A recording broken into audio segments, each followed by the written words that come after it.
ei tea, enam-vähem, et üritab teistele järgi jõuda, aga muidu jah, lõbus on kõvasti. Ei pea enam koju asi sirutama ja tegema.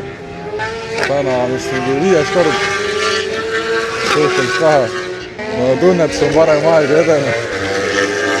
Et ma arvan, võistluste päeval tahaks mingi 1.18, 1.19 sinna sõita.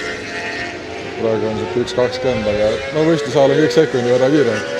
Mugavam on olnud sõita, kiirus on suuremad, aga saarid ära sellega suhteliselt kiirelt. Muidu on suht sarnane. Nii ja naa, siin saab ikka rehve vahetada, vähe pole. Ma B-klassis on natuke kurb sõita. Teised nagu natuke näevad ette. Ja kui nüüd see riigigruping on, siis ma loodan, et saab A-klassi. No kui väga hästi läheb, siis äkki saab esimeseks. Ma vaevalt küll.